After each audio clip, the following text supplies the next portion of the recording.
In Lecture 21, we introduced the idea of the monomyth. That is, the idea that there's a kind of universal template to which myths about heroes conforms, despite the fact that there are individual cultural deflections from culture to culture. As we said then, not all scholars and students agree that there is such a thing. We're using it throughout our unit on heroes as a kind of analytical tool to see how it works, and you can make up your own mind about its viability when we're done. We started out with a really simplified or schematic version of the monomyth, and we've used that in the last 3 lectures to look at Gilgamesh, King Arthur, and then Jason and the Argonauts. This time we want to take a closer look at 2 hypotheses about the monomyths, those of Otto Rank and the one of Joseph Campbell. Campbell's especially has been a focus of a lot of discussion about the viability of this concept. We'll also talk a little bit about meanings of the monomyth for these two. For Rank, the meanings are primarily Freudian. For Campbell, they're primarily Jungian, both suggesting that in our own age, we tend to read myths psychologically rather than religiously or metaphysically. We'll use some of the myths mentioned by Rank and Campbell as our illustrations as we're going through this, but we can also supplement them with references back to some of the myths we've already done in this course. First, to start with Otto Rank's. As we've mentioned in earlier lectures, his concept of the family romance, as he calls it, informs his idea of the monomyth. His monomyth is always about the first half of life, about birth, childhood, adolescence, and young adulthood, when the individual has to establish himself as an independent person in the external world, has to find a job and find a mate. All of this requires separation from one's parents and mastery of one's instincts, which have to be socialized in this process. The issues are essentially Freudian. Rank, we remember, was a pupil of Freud, and he later on broke with his teacher. Because the Freudian elements or issues here are lingering attachments to one's parents, or lingering attachments to one's instincts, or an effort to satisfy instinctual desires in an antisocial way, any one of which can get an individual stuck at a childish level of development. Rank himself, in describing his monomyth, the structure of his monomyth, in a book called The Myth of the Birth of the Hero, describes it this way. The hero is the child of most distinguished parents, usually the son of a king.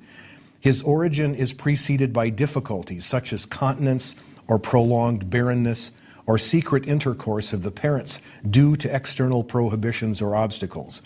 During or before the pregnancy, there is a prophecy in the form of a dream or oracle cautioning against his birth and usually threatening danger to the father or his representative. As a rule, he is surrendered to the water in a box. He is then saved by animals or by lowly people, shepherds, and is suckled by a female animal or by an humble woman. After he has grown up, he finds his distinguished parents in a highly versatile fashion. He takes revenge of his father on the one hand and is acknowledged on the other. Finally, he achieves rank and honors. The underlying cause for the hatred of the father, which is what gets expressed in the myth as far as Rank is concerned, is frustration. The father has refused to surrender his wife, who is the real object of the son's affections. That truth is too horrid to face directly, so it gets shielded by concocting a story about a hero who isn't a culprit but is an innocent victim. And the incestuous desire for the mother is therefore always masked as a drive for power. When we make up these stories, we always do so in the third person, says Rank, so they're always about somebody else. But by identifying with the hero, the mythmaker vicariously enjoys the hero's triumph, which is in fact his own. The self is thus always the real hero of the myth for Rank, and the heroic story usually ends with the attainment of a throne and frequently the attainment of a mate. Robert Siegel, in the entry called Heroes in the Encyclopedia of Religion, says that for Rank, the motivation for making myths is intensely Freudian. Parricide and incest are at the root of the impulse to make myths in the first place. And those two, parricide and incest, are the most antisocial impulses we have, the ones that need the most disguising. Myths still give their heroes victory over the father and winning the hand of the mother in some symbolic way, which shows how deeply embedded in the family romance myth really is for Ronk. Myths are, of course, invented by grown-ups, not by children, but still, every myth for Ronk expresses the wishes of a child 3 to 5 years old, at heart, the desire to kill one's father to gain access to one's mother. So for Ronk, the primary motivation for myths is that the child isn't strong enough to overpower the father, but he can imagine himself able to do so. And thus, the myths will always express fixated childhood goals. Joseph Campbell was far more Jungian than Freudian, so his monomyth is not about the first half of life, but about the second half of life. Where Freud and Ronk found the origins of heroism in relation to one's parents and instincts, Campbell, following Jung, finds it in the relation to the unconscious. For Jung, the goal of the first half of life is to forge consciousness. The goal of the second half of life is to connect with the unconscious. That is, we spend the first half of our life finding our place in the external world, and then we spend the second half making contact with our own unconscious. Robert Siegel, again, talking about this aspect of Jung's thought, says one must return to the unconscious, from which one has invariably become severed. But the ultimate aim is to return in turn to the external world. The ideal is a balance between consciousness of the external world and consciousness of the unconscious. So the goal of the second half of life isn't really to undo the achievements of the first half, but to supplement them. For Freud, neurosis is the failure to establish oneself in the external world of work and love, and that's of course reflected in Ronk's monomyth. For Jung, neurosis is a failure to establish a proper relationship with the inner world, with one's own unconscious. So for Freud, the problems are the result of an excessive attachment to the world of childhood. For Jung, they are the result of an excessive attachment to the external world one enters upon breaking free of childhood. So, where Ronk's monomyth begins with a child's birth, Campbell's begins when the adult is called to some adventure. When the call comes, the hero has to be ready to leave behind home and everything that has been accomplished in the outer world and to confront the unconscious from which he is separated. When he ventures into a strange new world he didn't even know existed, the hero meets a goddess whom he may marry, and he clashes with a male and defeats him. In the process, he becomes one with both, and he becomes therefore divine himself. But in all of these adventures, as we've mentioned before, the hero is in fact venturing into his own unconscious. For Jung, and hence for Campbell, parents, for example, always symbolize the gods, who in turn symbolize the father and mother archetypes, who are in fact components of the hero's own personality. So when the hero meets these figures, the whole adventure is internal. It is his ego meeting his unconscious. For Jung, the archetypes in the unconscious aren't there because they've been repressed, as is the case with Freud, but because they've never been conscious. And so the quest of the hero is to get in contact with parts of his personality he's never had a chance to know and have never had a chance at realization. So no matter where the hero goes on an adventure, all of the events take place in his own mind, where the hero confronts the unknown parts of his own psyche. Campbell himself says in The Hero with a Thousand Faces that the first job of the hero is to retreat from that world of secondary effects, the everyday world that we've learned to live in order to get to this new world. As he says it, the first work of the hero is to retreat from the world of secondary effects to those causal zones of the psyche where the difficulties really reside, and there to clarify the difficulties, eradicate them in his own case, that is, give battle to the nursery demons of his local culture, and break through to the undistorted, direct experience and assimilation of what C.G. Jung has called the archetypal images.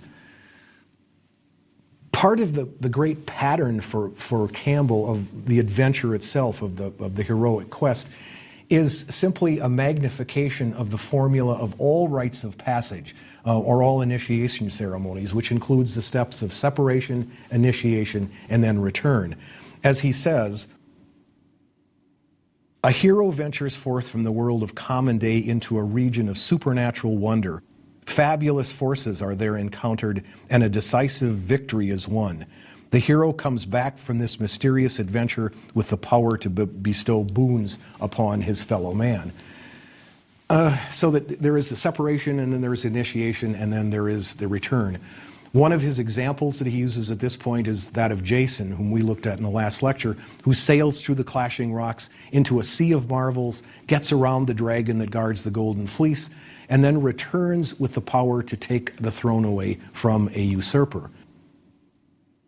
The adventure for Campbell always begins with a call from the other world. This is the world of the hero's own unconscious. He illustrates this with the Grimm brothers story, The Frog Prince, which begins when the princess's golden ball falls into a well from which emerges a loathly frog. The frog is, of course, a herald from the unconscious deep.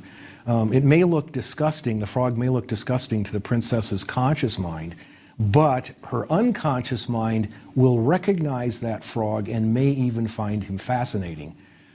Once the hero has decided to heed the call, to pay attention to it, to listen to it, there is no going back, because ordinary life after this is going to look flat and dull and empty of value. If at this point the hero decides to ignore the call, once he has answered this far, it cannot be done. Signs and heralds will occur with increasing frequency and have to be answered. Because by this time, according to Campbell, the center of gravity has shifted from the familiar scene of social and external world to some unknown region which is full of danger and treasure, a kingdom which may be below or above the sky, a secret island, it may be below the water, and then the adventure is underway. Before the hero accepts this call, he can always turn away. He can refuse the call. He can recommit himself to the external world that's familiar and comfortable to him. Some who refuse that call will stay asleep forever. But once that call is heeded, once it's accepted, then the hero frequently encounters a supernatural protective figure. It may be an old woman, it may be a wizard, it may be a hermit, it may be a shepherd, a smith, even in fairy tales, a fairy godmother. Virgil is a figure like that for Dante in the Divine Comedy. Merlin and the Lady of the Lake are figures like that for Arthur. Gandalf for Frodo in The Lord of the Rings. These figures, these supernatural figures, for Campbell are always generated from within. They reassure the hero that all the forces of the unconscious are on his side in the coming adventure. Sometimes this supernatural figure provides amulets or weapons or charms so that the hero can be reassured about the dangers ahead, as Arthur is when he receives Excalibur, or Medea gives Jason the ointment that makes him invulnerable, or Shamash stations guards at dangerous places that Gilgamesh has to cross. The next step for Campbell is crossing that first threshold, and this is moving from one world to the next. And that threshold is usually guarded by ogres or dragons or monsters who represent the boundaries of the hero's current sphere. Beyond those boundaries are darkness and the unknown, well beyond the safe, rational world and community in which he still lives.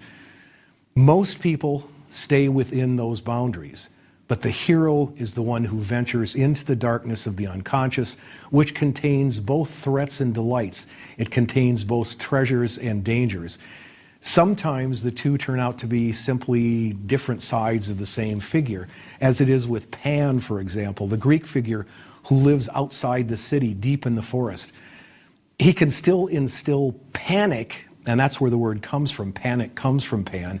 He can still instill panic in those who venture into the territory, but he can also be gentle and helpful for those who worship him, who know how to deal with him, who deal with him properly. Those guardian figures for Campbell are, of course, projections of unconscious content. For those who are prepared for them, that is the hero who's done the right preparation, who's moving in the right direction, they can be defeated or won over. And Campbell illustrates with a story from the Indian Jataka about an early incarnation of Buddha who runs into an ogre called Sticky Hair. When the early incarnation of Buddha tries to get by Sticky Hair, he first of all looses all his arrows and they all stick to the ogre. Then he loses his club and his spear and then his hands and his feet until he is absolutely glued to this monster. But the ogre notices that Buddha's not frightened and he says, "Why aren't you frightened? Why aren't you scared? I'm about to eat you."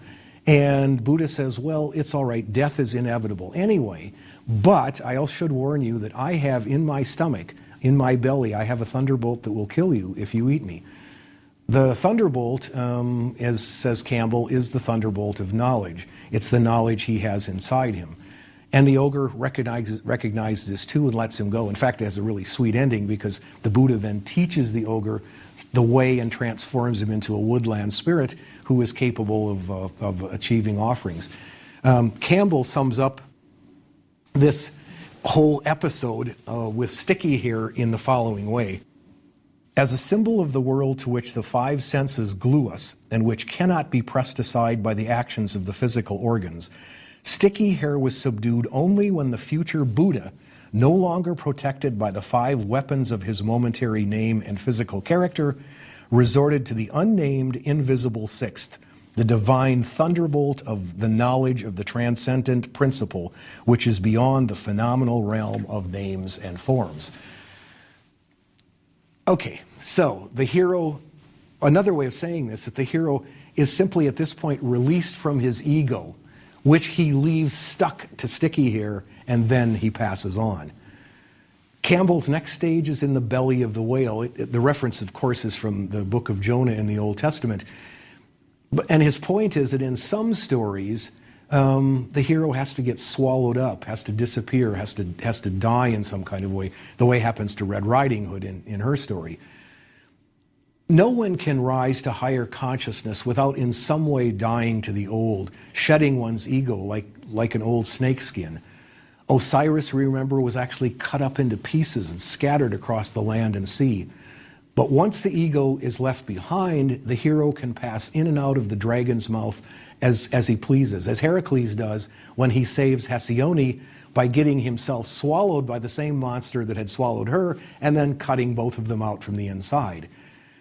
At this point, Campbell says, the hero has died to time and he has entered what Campbell calls the world womb, the world navel, the earthly paradise.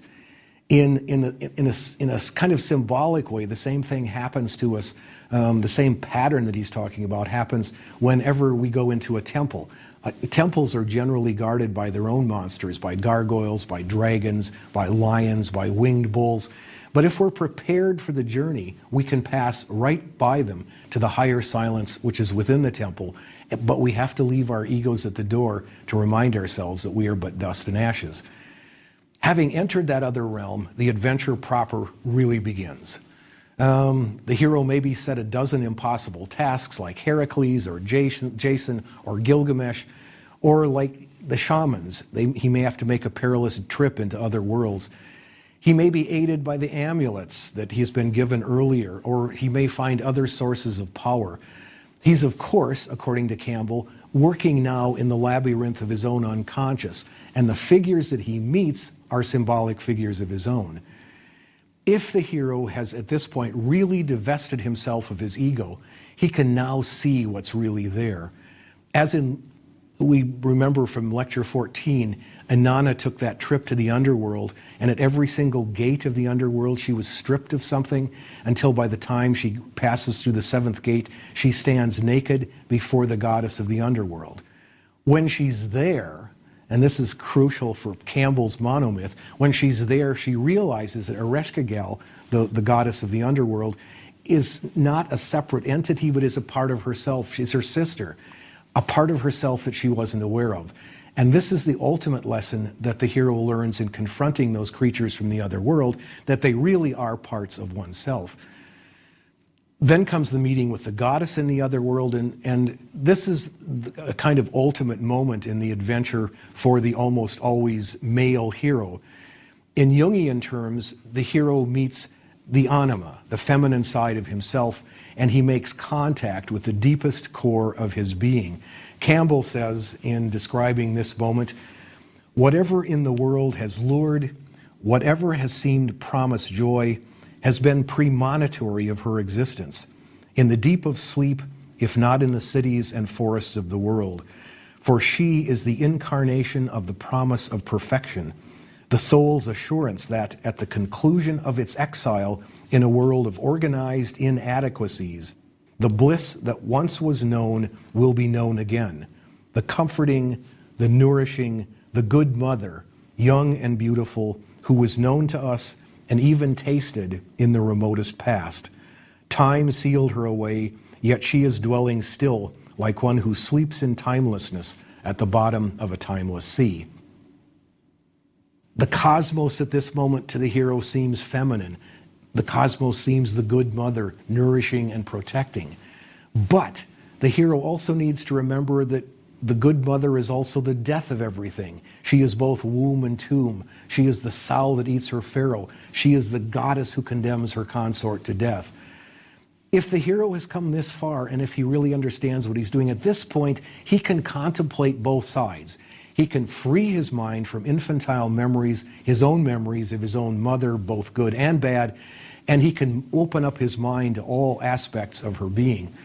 Campbell tells another story of a 19th century Hindu mystic who watched a beautiful woman give birth to a child and then eat the newborn child. As he says, only heroes who come this far can actually contemplate both sides of this with equanimity. Lesser men who are working only with their conscious or rational minds will see the feminine either as an idealized vision or as a dangerous temptress or even as a demon. Only someone who has come this far can contemplate both sides of this, as did the Hindu mystic who watched this woman give birth and then eat her child.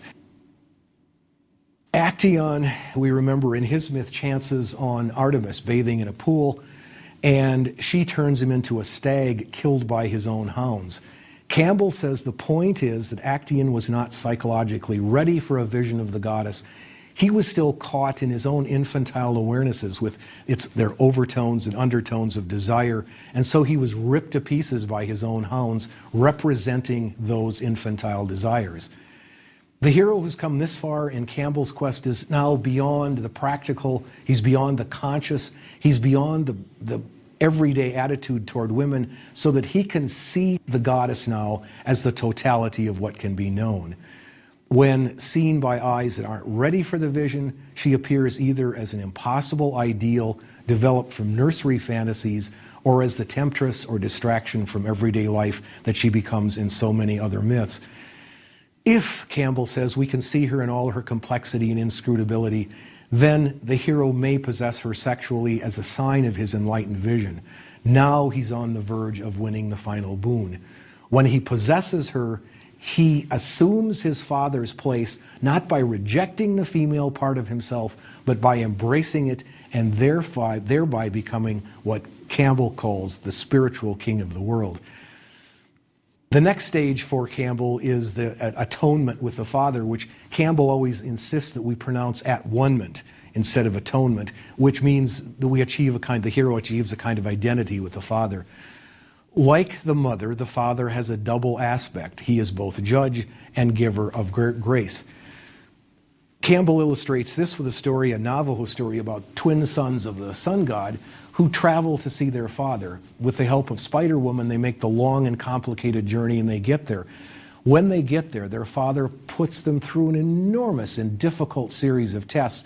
Only after which they have passed them all does he fully accept them as his sons. In a sort of way, the story of Job in the Old Testament functions in somewhat the same kind of way, God putting Job through a series of tests before finally accepting him as his son.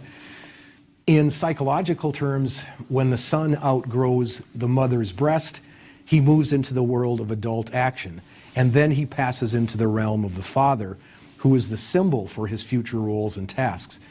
In the early days, it's the mother who represents the ideas of good and evil. Now the father comes to represent those, which are always complicated by competition with the father for control and power, which always happens between sons and fathers. In the myth, The father then passes on to his son the symbols of office, but only after the son has been purged of infantile responses, self-aggrandizement, personal preference, and resentment, which is why the father always puts the son through a series of tests. If he passes, the son becomes one with both father and mother, who, as we understand now, are aspects of each other, and the journey into the unconscious is nearly complete. The next two steps are, in fact, apotheosis of the hero and the ultimate boon, and then it's time for the hero to come back home.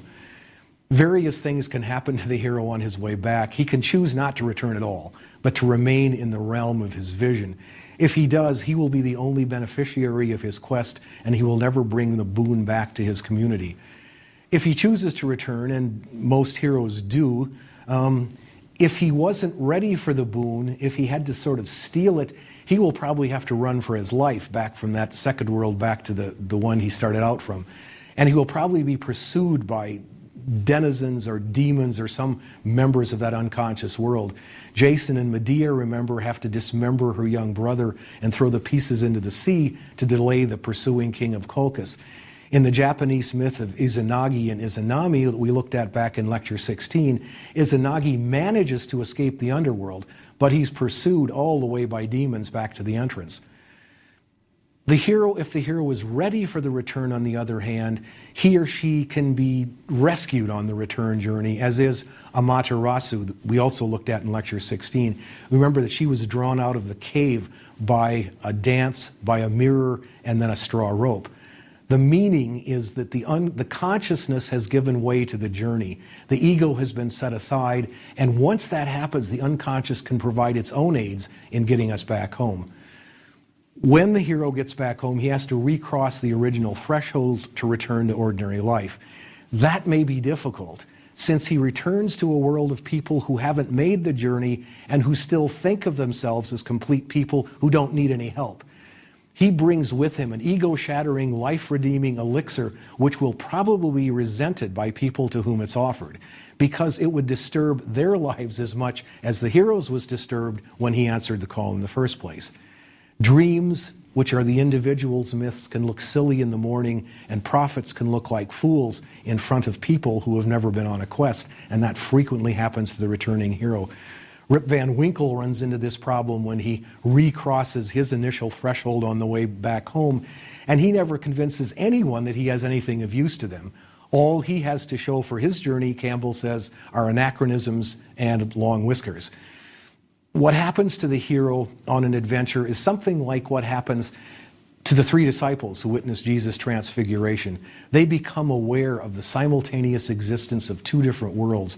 The same thing happens to Arjuna in the Mahabharata when Krishna reveals himself as Vishnu and allows Arjuna for a moment to see the entire nature of the cosmos, and he has to become aware of the existence of the simultaneous existence of these two worlds. The vision is achievable only by people who have extinguished their personal wills and egos, so that personal wills and ambitions don't matter in the face of something larger outside the self. Once that happens, you make that journey, what you've learned on the journey, part of the consciousness, bring it back, and then share it with people who haven't been on a quest, or at least haven't been on one yet. Campbell illustrates his whole monomyth with a very quick and tiny and beautiful little story. This is the Welsh myth of Gwion Bach, who journeys to a land underneath the waves, where Ceridwen, who's the goddess of grain and fertility, captures him and keeps him in her place for a year, stirring a great cauldron in which she's brewing a brew of science and inspiration.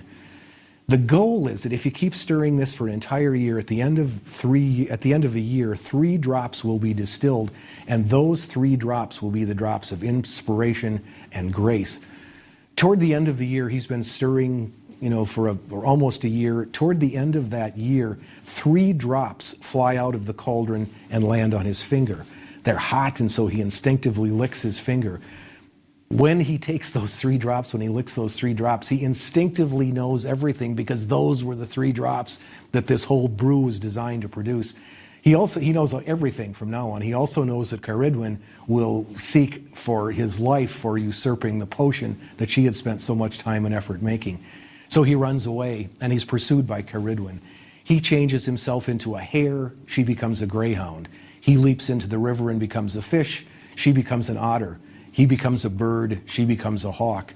Eventually, he changes himself into a single grain and then drops himself into a huge pile of grain. She chases him there and keeps eating grain until she finally eats the one. She finds the grain that is Guion Bach and eats it.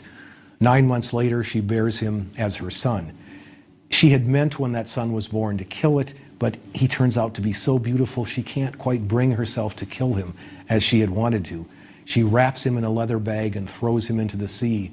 He's discovered in a fish trap, and he's raised by people who call him Taliesin, the poet of the shining brow, who becomes one of the greatest of all Welsh poets and who will tell about the worlds that can be discovered on such quests. It's a perfect illustration of the monomyth. Well, that's a kind of quick overview of Ronke's and Campbell's monomyths.